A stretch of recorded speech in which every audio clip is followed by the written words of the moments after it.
Hi, everyone. It's a blessing and an honor to be here with you today. So the lecture I'm sharing with you today is on divine guidance on the power of connection. And my path of awakening and my understanding on the power of connection started when I was very young due to a near-death experience that happened when I drowned. And the reason this accident happened was because back then I was very young. I was close to 3 years old. I was born in Bogota, Colombia, where I live with my parents and my sisters. And my parents would go to work and they would leave us at the care of a maid. And she was a very young lady that really didn't pay much attention to the things we were doing when my parents were not around. So early one morning, when my parents left for work, she went to do her own thing. And my oldest sister, who was close to 4, and I look at each other and like, let's go play. No one is watching. And we went to the back of the house. And in this area, there was a big patio. And in the corner, there was a tank. And the purpose of this tank was for collecting water for hand washing clothes. Because back then we didn't have a washing machine. We saw a ball and we decided, let's play cash across the tank. And we climbed the walls of the tank. This was a big tank. It held about 900 gallons of water.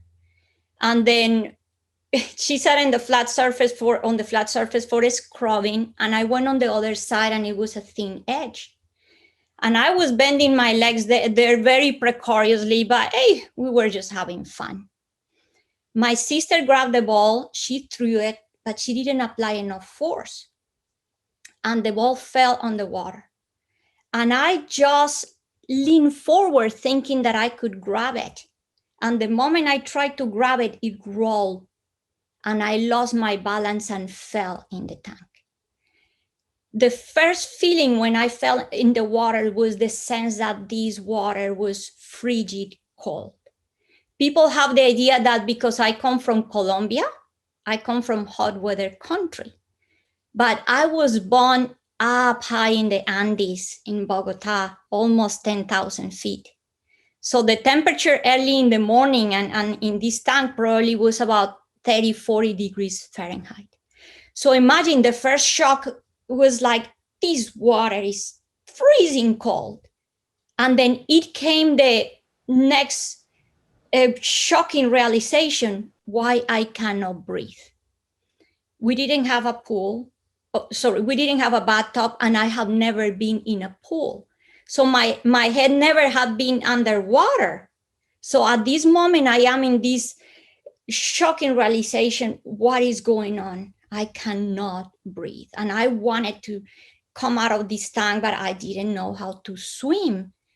And when I was, guys, experiencing this state of absolute horror, it was the moment when just like that, in a blink, I went from that state of horror to one of absolute peace. I didn't know what happened, but now I didn't need to breathe. I didn't need to escape out of the tank. I didn't need to go anywhere. It was just the sense of like, this feels good. And I was experiencing calmness and peace and just well-being. And it's when I like to share how much contrast I experienced during this whole situation, because people ask me, you were too young, how can you remember? And I said, I remember because the trauma, the shock of the experience, and because the contrast. So what is with this contrast? This tank where I fell was an area entirely made of cement. And it was dark and it had a roof on top and it was early in the morning. So the last thing I saw with my eyes open was the darkness of the space. And when I fell in the tank and I went to that state of absolute calmness and peace, a light came from below.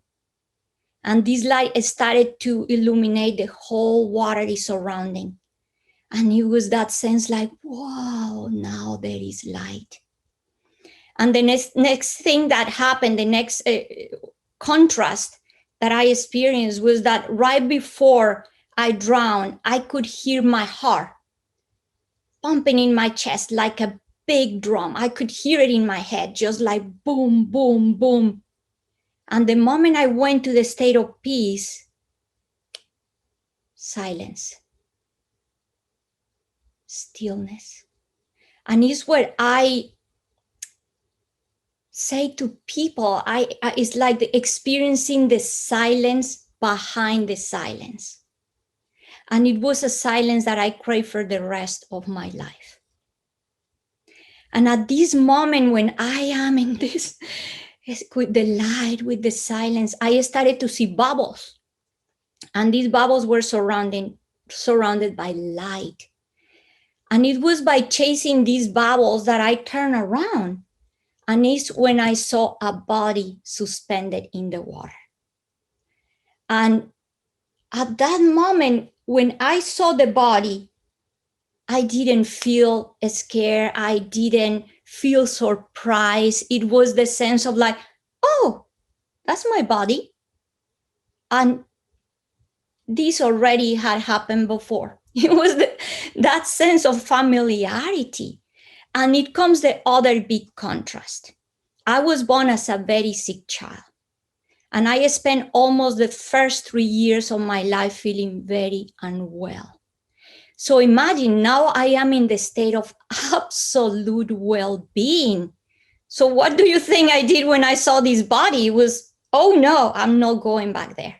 And it's amazing because I even had the clarity that I could make that decision. And at that moment, I look at the body, I turn around and I left it behind. And it was when I started to see flowers that were blooming from nowhere. And it was the most amazing thing. And now I'm like, oh, this is just incredible. And I started to just be picked up by the flowers and being carried away.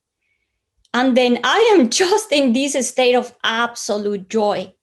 And it's when I put the analogy, like it was like going back to the womb where you don't have to do anything. You're just being done. And I'm just here, not desiring anything, not wishing anything, not expecting anything. When in just like that, in just a flash, I appear in the room where the maid was. And she was just there lying, listening to the radio, listening to soap operas. And I was floating in the ceiling, looking at her from above. And I'm looking at her and I'm like, oh, that's Maria. But she was completely unaware of what was happening to me. And then from there, in another flash, and I appear in my mom's path. Like I mentioned, she went to work and she had to cross this entire neighborhood to get to her boss's stop. She didn't have a car. And now I'm floating above her too, like, oh. And the moment I am on top of her, this is what knocks everybody's socks, is when I just said, oh, that's mom. And guys, the moment I said this, my mom stopped. She did not give another step. She did not hesitate. And it's like I said, my mom, she had this great intuition. She was very intuitive, but the other thing, she listened to her intuition. So at that moment, it's like she had the sense that something was happening at home with one of her daughters. And she turned around and started to run back home. And then I saw her and I'm like, oh. But at that moment, I saw in the distance a dog. And the moment I saw this dog, I love animals. Then I was like that with the dog. I'm like, whoa, this is kind of cool. And then I changed my focus of attention and I saw a park. And the moment I saw that park, I was in the park. So I started to play this game of going places. It was like, for me, what the way we know, or the way we experience time and space completely vanished. And I started to play this game of like going places and having fun. And when I am in the middle of all this, in just a blink again, I appear in a realm. And this realm was made of pure, bright, intense, shiny light. And I am like, oh, guys, this was the first time in the almost 3 years of my life that I felt, I am home. And it was again that sense of familiarity, the sense of that I was not alone, that I was being welcome. And it just felt incredibly well. And this is the other thing, although I saw my body suspended in the water, up to this moment, I didn't have the realization that I was not that. And it's when I just realized this, I'm not that. I'm not that persona. And then it's when I realized myself as a being of light. But I was still having a sense of self. But even this started to dissolve. It was the sense like, I'm becoming part of the whole. And when this dissolved is when I experienced what some call emptiness, others non-self. I just called it nothingness. It was this state in which I was experiencing nothing. And when people ask me what nothing means, I said, the moment I tell you what is, it becomes something. So it was this state in which there was not meaning, not description, not sensation, no color, no movement. The only thing I can say is that I was in the state of pure presence and absolute consciousness. And I'm just there, just being there. When I am in this state of just, we could say, bliss, my mom finally arrived home, and she knew exactly where to go.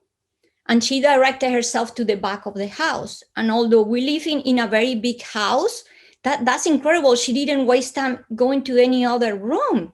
She went to the place where I was, and my sister was still there. And she showed my mom. So it's incredible how the purpose of my sister there at that moment was to show my mom, Ingrid is there, and I cannot get her. And my mom jumped into the tank, got me out. She said that I was like a raggedy doll. There was no breathing, there was no pulse. But this is another amazing thing, the synchronicities in life. My mom worked with children, and she had been trained to do CPR for children. So whatever she knew at the moment, she did to me. And she started to work reviving me, but I was so disconnected from this reality that I didn't feel absolutely anything she was doing to this body. And it was, again, like everything in this experience, in just a blink like that, I felt that I had jumped from the tallest building in the world. It's not that I was asked, you want to come back? None of that happened to me. It was like, now I was falling, and there's nothing I could do to stop this. And it was the sense like, no, I don't want it. But I was being pulled, like I was being vacuumed back. And oh gosh, when I came back, I was not happy. I knew I was back because all the feelings of discomfort and the shock and the pain and the coldness, all that was back, the lack of freedom, and I was so unhappy. And from there is when things became pretty hard for me and for us, because I didn't want to be here. And I would look at my parents, and it was incredible, because it was the sense of like, these are not just my biological parents. I felt them as my equal. I had experienced that sense of oneness. So it was hard because after that, I didn't want to listen to what others had to say, and I was very rebellious. And the other thing is, I look at my body and I just look at me and say, this is not me. I'm not this child. And so, yes, I came with an awareness I didn't have before. And this is not just my parents and myself. Now I look at other children and I could not relate. I could not relate to other people because I would look at them and say, what is going on to these people? They don't know anything. So imagine the trouble.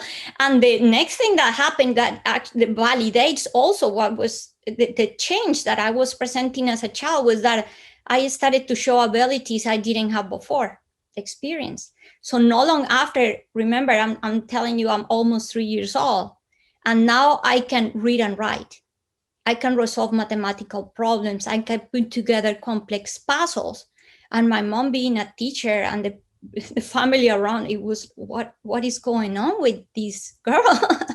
But back then it was early 70s. Nobody knew nothing about near-death experiences, about these kind of things. And it was like, let's take it one day at a time. But incredible, the moment where I was most troubled, I didn't want to eat. I got sicker than before. I didn't even want to be touched. But it's when the help that I needed at that moment came in the most remarkable way. And after my near-death experience, I started to have what we know today as out-of-body experiences. And I started to visit that realm of the light that I experienced during my near death. And I kept going there. And in one of these journeys, one day I was surrounded by star-like figures. And they were shining in all different colors. And I'm like, whoa, this is amazing. And in another one of these journeys, one of these lights that was shining in pure gold, it shaped itself into a human form. And it approached me and it touched me. And it's when I said, you are a being of light. So that's why I started to call these beings that I started to see with the name of beings of light.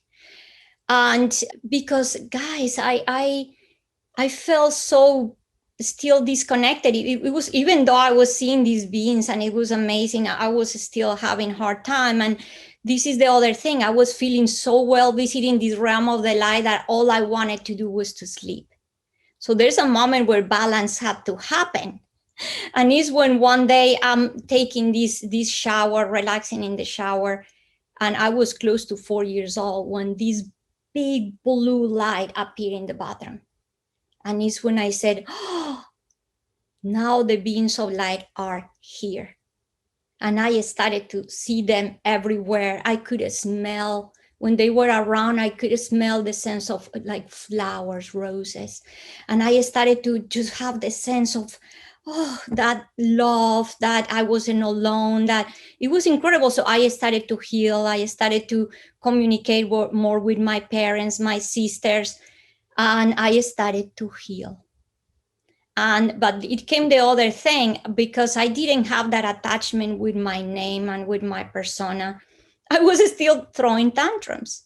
So is when in one of these tantrums is when I started to, for the first time, to hear the voice of the beings of light talking to me. And what happened is that one night they were calling me to eat dinner.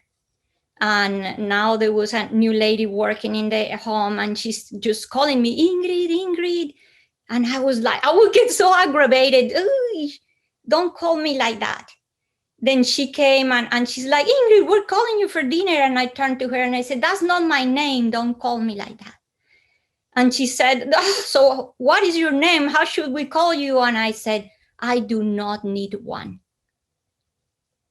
And it was at that moment when I started, they sent me to bed, and because everybody was aggravated with my tantrum. And then is when I heard the voice that came. It was so, it's like quiet. It was like almost sharing a secret with me. And the voice said, it's going to take time for them to realize that names are not needed in the realm of the light, as you already know. So for me, guys, this was incredible because it was the sense of like, oh, I'm not crazy. I know why I don't need a name. And of course, later in life, I understood that here in this experience as humans, we're like a basket. We hold a name, we hold a personality, a career, all these things. And that's okay because that's what we need to fulfill our human experience and our purpose here. But at that moment was just like, oh, this is good to know that I'm not crazy. The other thing that the beings of light shared with me that day was that all the experiences that I was having and the ones that I was going to have were all for me to someday share with others. This was not for me to keep. But they said the moment will come. For now, you have to be quiet because they're not going to understand. Oh, imagine trying to say this to a 4 or 5-year-old. I mean, like, really? Be quiet? That was so hard. But really quick, I realized that when I talked to people, when I was trying to say what was happening, no one understood. Or they would, of course, in being a child, they would be like, oh, she's just creating things, fantasies. She's just a child. So, of course, I realized, nobody really understands. And the other thing they said to me is that I was not going to be alone. And of course, now their presence was there, but there was also going to be people helping me throughout my path. And they were very right. And incredibly, one of the first people that validated my experience, what I was seeing, was my mom. Because at a school, I started to draw beings of light everywhere. They called my mom to school, and it's when they realized, my mom realized at that moment, she's seeing something. And I was also painting auras. I didn't know people could not see these things. And on the way home is from a school is when my mom say, I believe you, because my mom revealed to me that she could also see things that no one could see. And she started to see them when she was very young, what she called spirits. And later in my life, when I was 6, I started to see spirits too. So imagine having now my mom validating and believing that what I was seeing was true. But this was the thing too. She said, you have to be quiet. So she now was supporting what the beings of light said, because she said, for me, I had to be quiet because people would not understand. They would think I was lying and I would get in trouble. So I remained quiet. But the next person appeared in my life that was very important was my grandmother. She was raised as Catholic, but she always wanted to go deeper and deeper into all, like, the truth of who she was. What, there has to be more. And then she joined an order called the Rosicrucian Order. And she started to study teachings from ascended masters and the I Am instruction. And she started to study Kabbalah and chakras and Hinduism and Buddhism. And she just wanted to know more. And then she started to bring these teachings to my home. So my grandmother became like my hero, because I said, you talk like the beings of light. And now she started to share books and stuff. Imagine, by the age of 9, I was reading books like the Bhagavad Gita, like Self-Realization or Aparakshanobhuti, the Book of Discernment, or Viveka Sudhamani. I was studying, by 9, I was doing all these.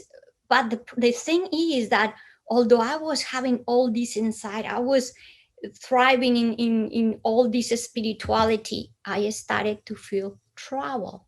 Why? Because I could not connect with anybody else at a school, with people my age, with people around me.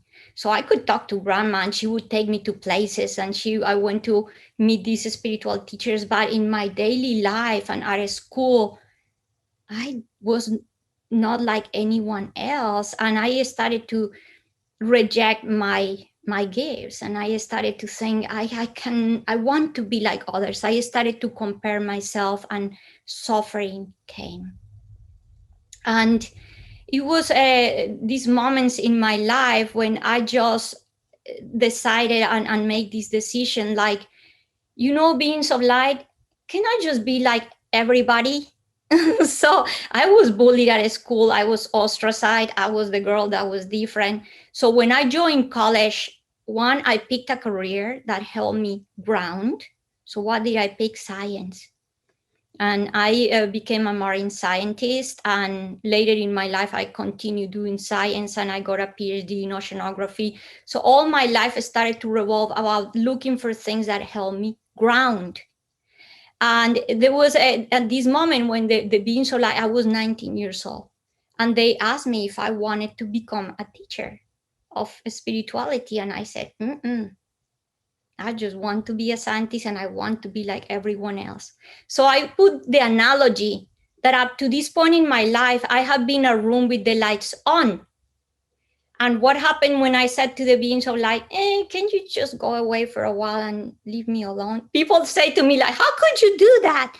And I said, because all of us need to have our own experience of individuality.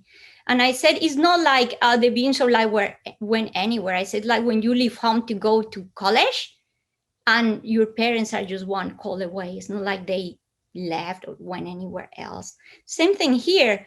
But to continue with that analogy of the room, until I was 19 years old, it's like I was in a room with the lights on. And suddenly now it's like the light turned off, and now I am in a room full of furniture and I don't know where anything is. So I experienced after that 20 years of my life, like many of us, with all the challenges, all the sufferings. I didn't know what to do.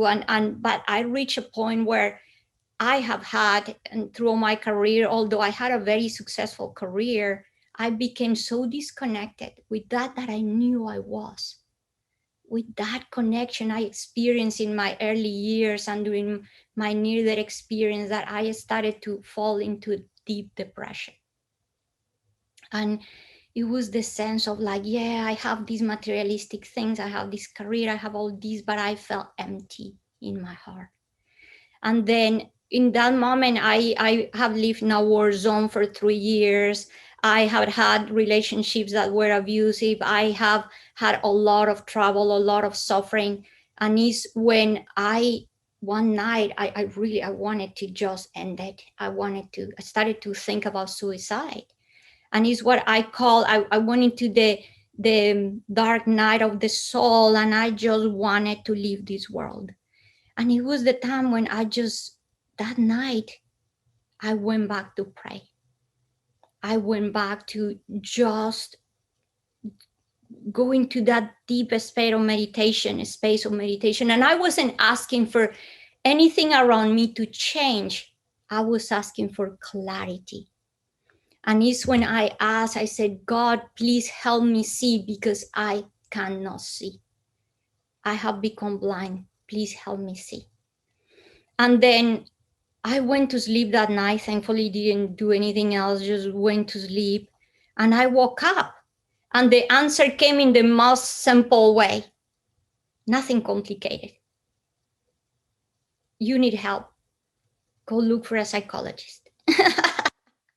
So that morning in my computer, I found this psychologist, and his name just resonated with me. And incredibly, the same day, from two other sources, complete different sources, two different people, exact same psychologist, same name I heard. And I'm like, okay, this is a message. This is a synchronicity. I'm going to go meet this guy. Because up to this point, I thought, me, psychologist? I don't think so. I can resolve my own thing. But at that moment is when, no, I really need help. And then I went to meet this guy, and yeah, he was amazing. He was very spiritual, very open. And when I just realized that I could tell anything to this guy, and he wasn't jumping in his chair and making weird eyes, I'm like, I will go and tell him more and more and more things. And there was a day that he said, Ingrid, I want you to make a list of your sufferings, because this helps. This is cathartic. I am a scientist. I don't write sufferings. But then I'm like, okay, doc, I'll do it.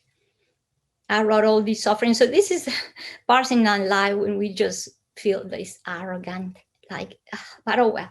I wrote all this list.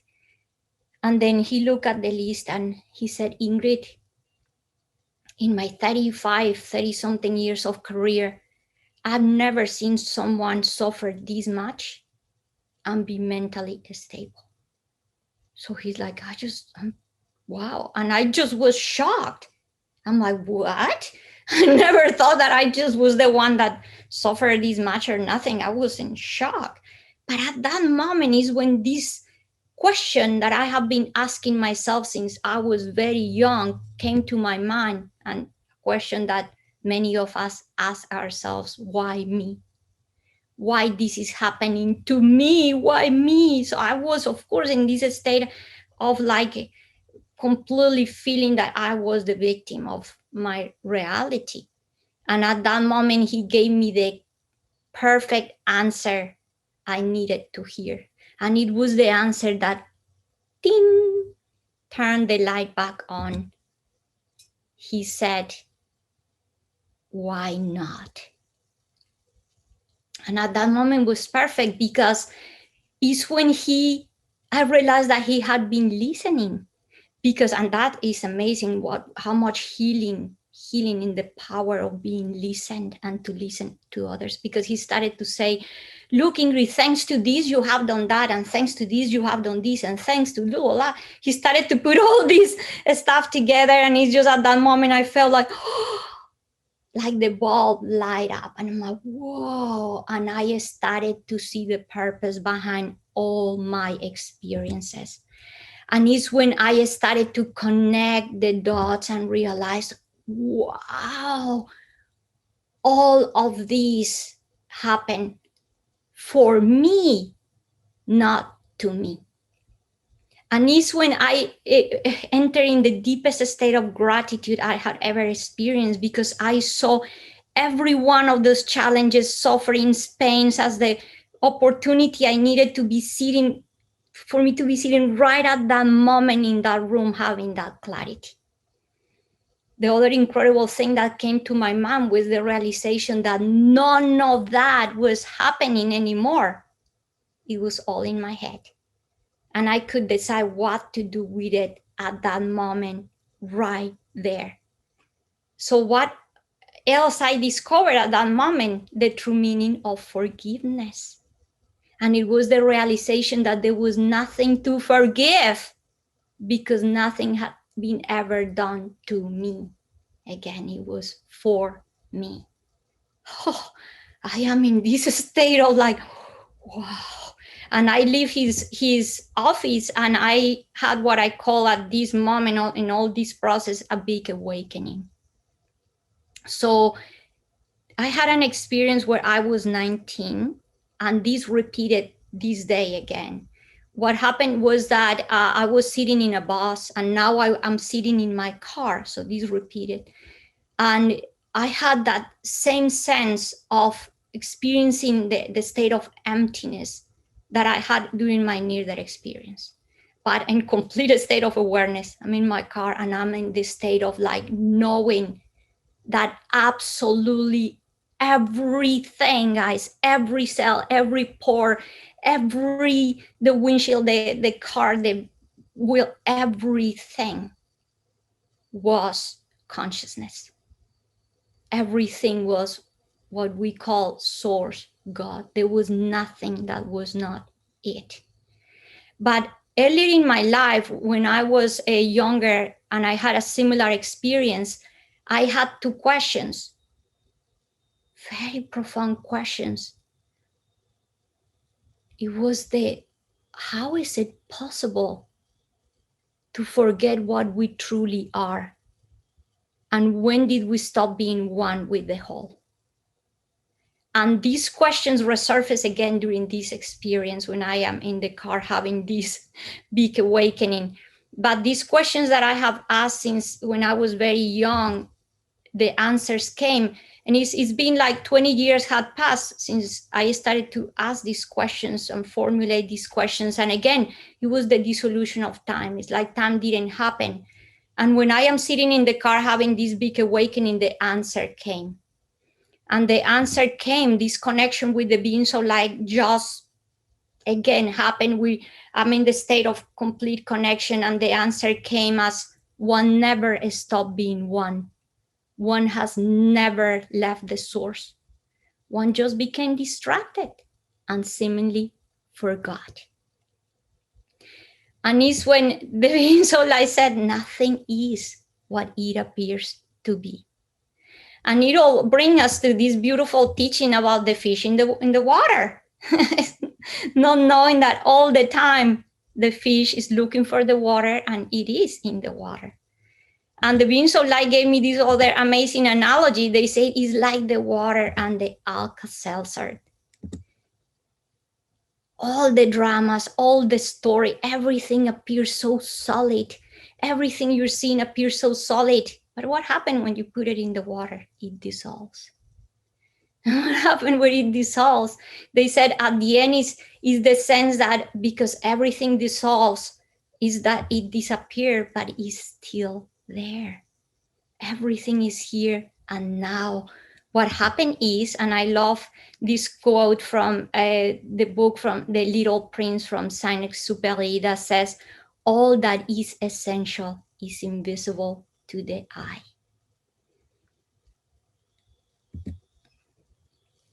So it's when this question becomes very relevant, and is knowing if the core of that I am is that of joy, love, peace, presence, openness, spaciousness, then the true question is, what am I doing to disturb it?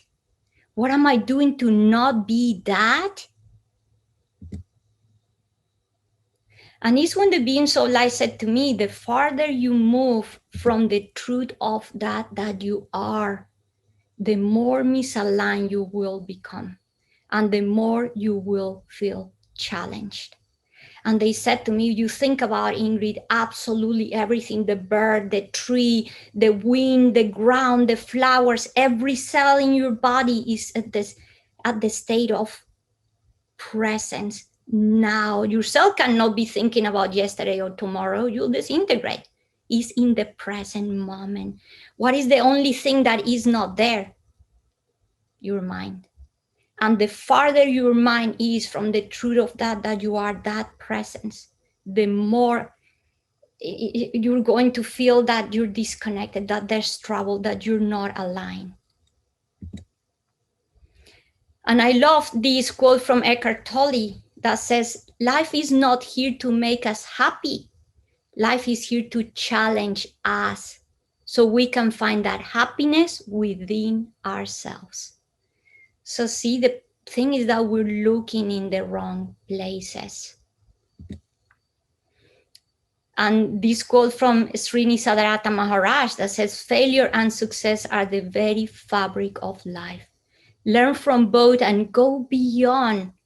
If you have not learned, you will repeat. And when we say, why I keep suffering the same things and falling into the same, why the same? Because if you don't pass the test, then you have to repeat it. Period. It's that simple. And this is the thing, again, because we think that love, joy, peace, harmony, compassion, kindness, all these things are something outside of ourselves, something that somebody has to give us. We just think that these are just feelings that we're learning. The beings of light said to me, these are not just feelings. They are universal principles. They said to me, these principles are the glue that hold the fabric of the universe together. They are the space between. We don't know where they are, but they are everywhere. And they say, is that you call God, the creator, consciousness, ultimate reality? They are the eternal subject, the eternal presence. If we think about it, all of us, when they ask us what you want in life, we say, oh, love, happiness, well-being, abundance, wealth. Why we ask for these things? We stop and think why? Because we yearn for what we truly are. our authentic self, which is that true love, that joy, consciousness itself. And this is what I discovered when I had this big awakening, that when we are aligned with source, the way becomes clear, because we connect with that inner wisdom, with the inner guidance. And then it's when we know where to go, when to do it, how to do it. It's like if I have a roadmap, now I know where to go. This is the other amazing thing that I came to my awareness. Like I mentioned, when I'm like putting all the knots together, nothing in the universe lacks purpose. And this is a clear message I received from the beings of light. And this is when I started to ask the questions that were actually important, and they were very simple questions. This is one thing the beings of light said to me: learn to ask the right questions and you will get the right answers. I don't know what the question is, then ask. What is the question? And I started to ask simple things like, why my near-death experience happened when I was so young? And here's a picture of my sister and I after my near-death experience. And the message was, because you were old enough to remember, but young enough not to be conditioned yet. This is super important. And they say young enough to be pure and innocent, and old enough to never forget who I truly was at the core of my being. So after that, that's why I refused to be conditioned. And I was so rebellious, guys. Oh, that was crazy. But that was when I knew there's more. I already knew there was more in me. And the other question I asked, what was the purpose of my near-death experience? And it was beautiful, because it's when the light said to share the message of the power of connection. And I said, how come? I don't understand. And they said, look, remember when you saw your body suspended in the water, what did you do? You walk away from it. Why? Because you were still at that moment just at your state of the egoic mind, what I wanted for me. Oh, I don't feel well, I'm leaving that body. But guess what? That was not the plan of the universe.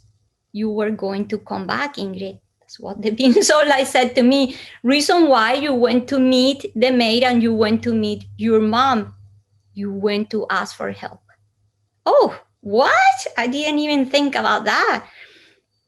And I said, okay, so if I want to ask for help, why did I stop in the maid room to waste time? Why didn't I just go directly to my mom? And they said, oh, that's where we want to show you. Again, this word I keep using, contrast. That's the point. We wanted to show you what happened. When there is connection, like happened with your mom, she could hear you. We're talking about unconditional love. Oh, when there's love, there's no barriers. There's no here and there. There's not different dimensions. There's only connection, unconditional love. What happened with the lady? Why did you stop there? To show you that when there is not connection, they cannot hear you. This lady actually mistreated us. So there was no love there. What happened when there is no love? We create separation. There is division. And this is absolutely powerful. The beings of light said to me, when there is no connection, they will let you drown. When there is no connection, there will be war.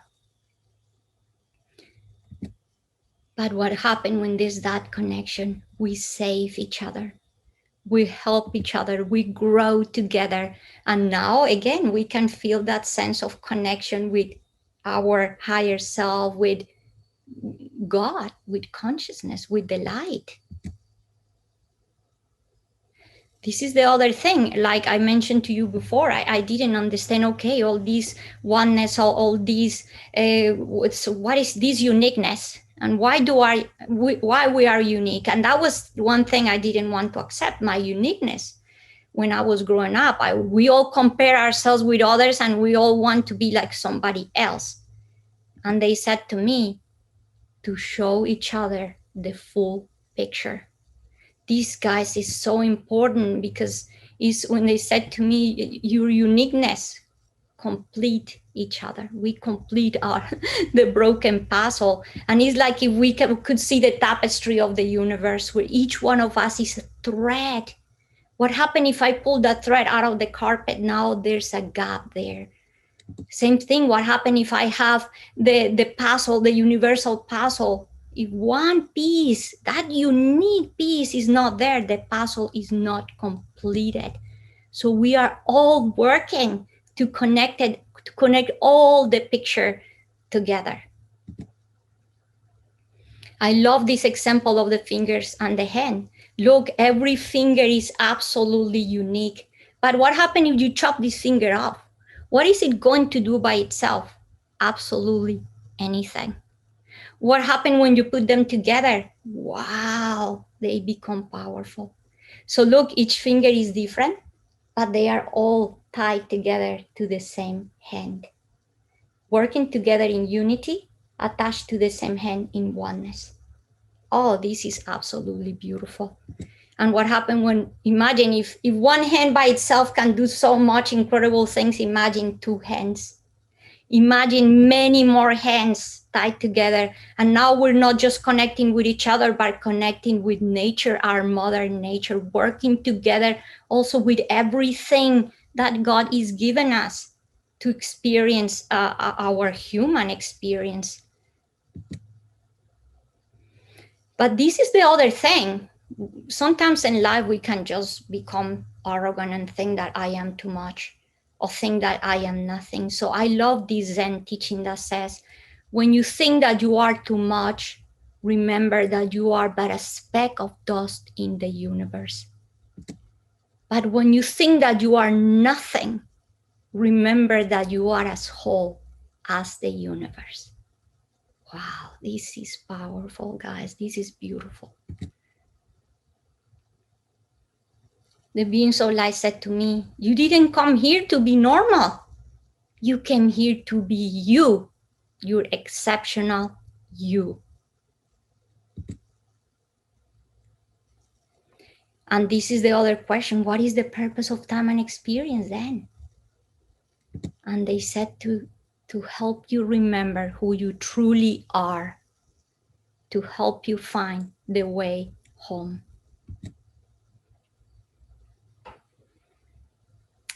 To help you remember that you're not just the wave.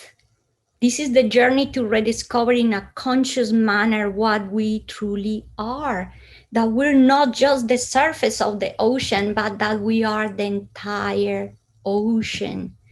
The journey to remember that I am and always have been consciousness, source, light. There was a moment that I asked the beings of light, how can I do to understand and unravel the mysteries of the universe? I asked for nothing. And they said, you are already the universe. So to understand and unravel the mysteries of the universe, know thyself. Start for becoming an observer of yourself. Use this gift of awareness.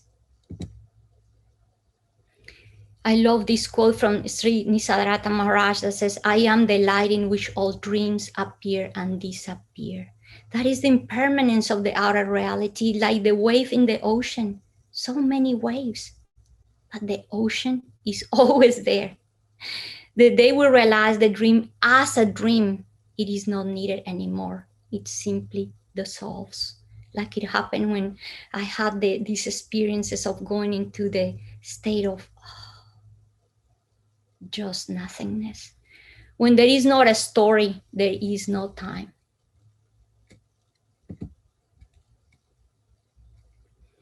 But people ask, but where is home and how do I go back to it?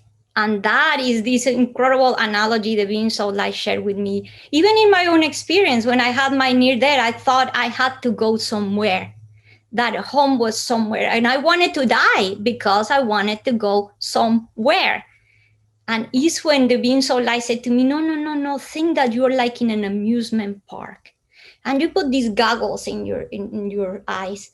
And now you just see this all thing that is being projected, all this reality, you go up and down, you even feel your stomach and fear, you can feel it all. But what happened the moment you remove the goggles out of your face? You realize, I didn't go anywhere. You were always there. That's why this is so beautiful, and is what is referred as the journey with no destination.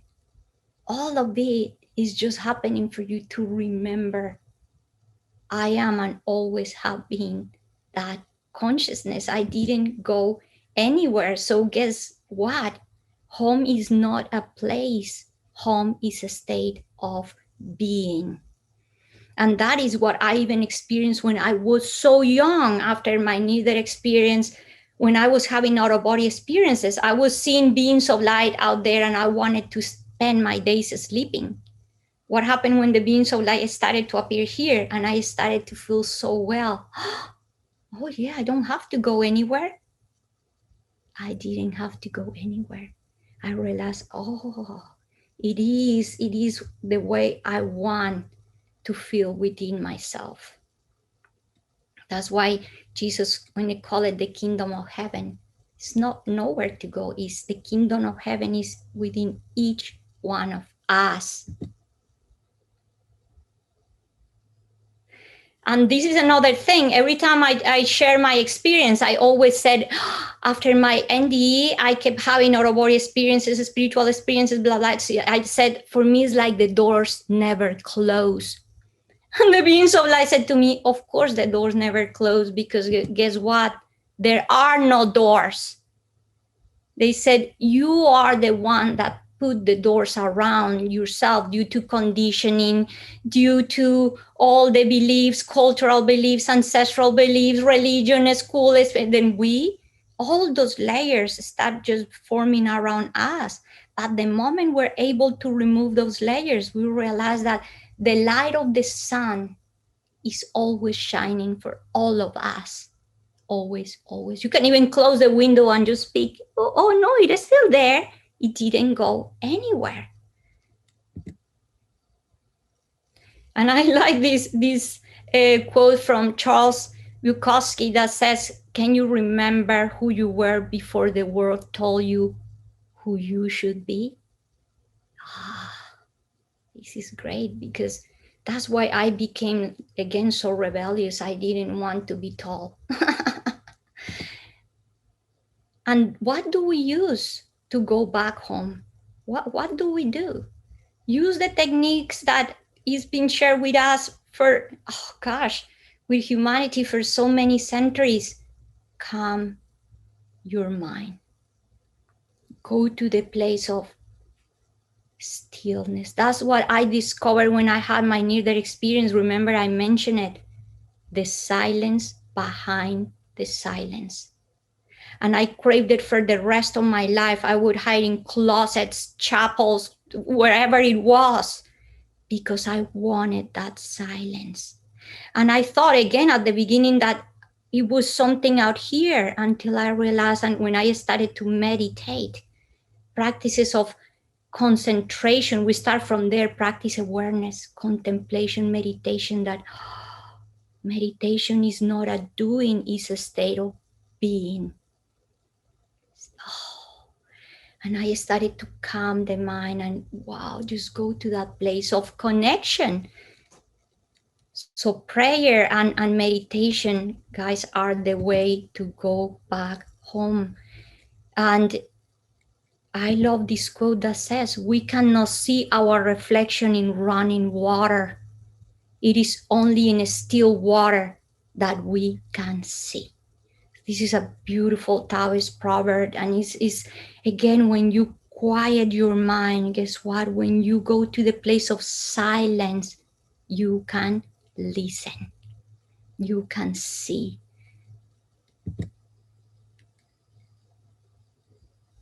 Sri Nisargadatta Maharaj says, the seed of a spiritual life grows in silence and in darkness until its appointed hour.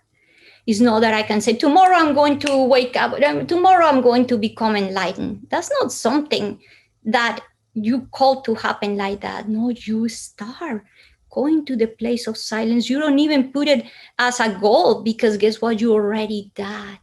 And the moment that when you have just do the work and do your practice and silence your mind, it's not something that you look for it to happen. It happens to you.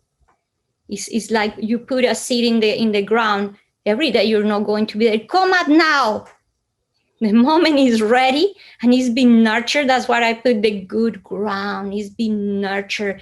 It's been given the elements that it needs. Wow, the surprise, it will come out. It will happen. The beings, this is absolutely beautiful when the beings of light said to me, Ingrid, all power comes from the place of silence. Learn to quiet your mind and remember that you are the light of consciousness. The I am, that presence, that spaciousness, that oneness. And I love this quote from Jesus that is in John 8:58 that says, before Abraham was, I am. Listen to this. He didn't say before Abraham was, I was. He said, I am, the eternal presence, the eternal presence. The I am is the witness of consciousness. So keep your attention focused on the I am, guys, and you will not lose the way. And once at home, we can teach others the way back home. We can help align and tune each other, and we can do this one person at a time, starting, of course, with ourselves. Then from there, the brother, the sister, the coworker, the friend, the person in the street, whatever, anybody. This is very important. The beings of light said to me, Ingrid, do not be concerned with what others do. Not because you don't care, but because you care so much that you fix yourself first. You stop with this judgment. You start with this criticizing others. What is they doing? Oh no, what are you doing? That is slogan that says, be the change that you want to see in the world. Yes, you want to see peace, be that peace yourself. You want to see compassion, be compassionate. Start with yourself. When I am talking with the beings of light about purpose and mission, they said this: your purpose, Ingrid, is to be the light, and your mission is to shine it. That's for all of us. And they said, and we have here always this beautiful quote that says, each awakened being can serve as the light in the awakening of hundreds more. So I invite you to be that light. And I love these pictures where the Buddha's holding one candle and it says, happiness never decreases from being shared. Same thing. And imagine if all of us start gathering together, because sometimes one candle can flicker in the wind, but imagine all of us joining together in unity, connection, we can grow as a big flame. And a big flame is not easy to put away.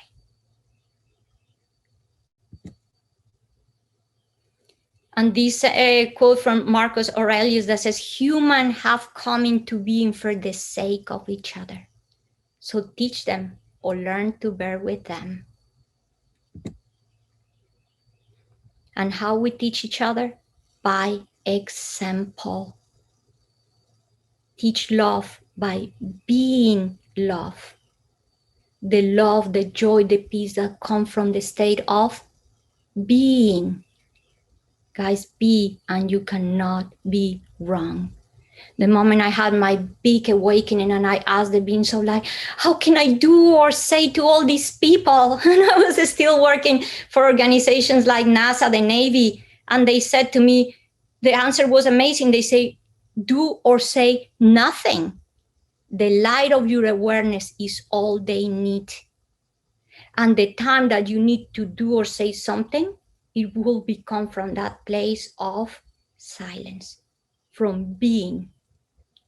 So now is when we have that connection with wisdom, and we know with clarity what to do and what to say. So to end, guys, unity and connection starts within. So be that light. Thank you so much. It was an honor, a pleasure to be here. Thank you.